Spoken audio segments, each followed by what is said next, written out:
SCI familiale, est-ce le meilleur choix pour gérer ses biens immobiliers dans une famille? La gestion des biens immobiliers dans une famille n'est pas un jeu d'enfant.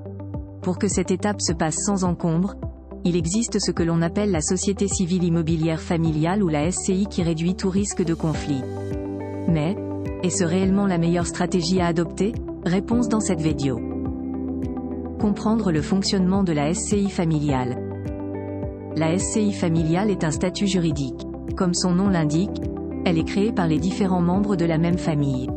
Le principe est le suivant: les associés désignent un ou des gérants qui sont chargés de s'occuper du bien en question. Néanmoins, il faut avoir ce que l'on appelle les statuts constitutifs qui sont rédigés par écrit par acte sous seing privé ou par un notaire.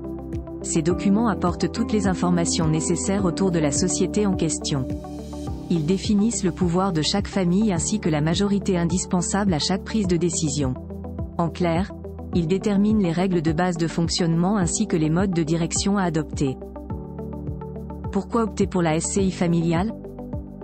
La SCI familiale réduit les contraintes administratives, et ce, grâce aux gérants déjà désignés préalablement. Mais ce n'est pas tout. La durée des baux reste particulièrement souple étant donné que le bien n'est pas rattaché à celui d'un bailleur. En termes de fiscalité, les avantages sont non négligeables.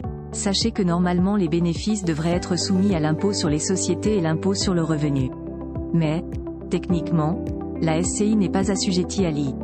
De plus, notez que ce type de placement n'est pas concerné par la TVA sauf en cas de location nue de bureaux, de commerce ou de locaux industriels, de prestations d'hébergement ou d'emplacement de stationnement. Il est important de souligner que les parents ont la possibilité d'effectuer un transfert allant jusqu'à 100 000 € tous les 15 ans à leurs descendants. Et ce, sans payer le droit de donation.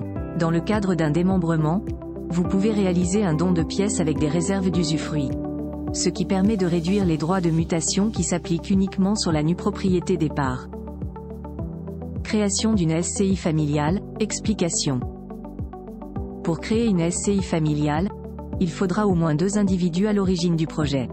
La durée de vie de la société, quant à elle, ne dépasse pas les 99 ans et il n'existe pas de condition de nationalité pour les associés, c'est-à-dire les membres de la famille.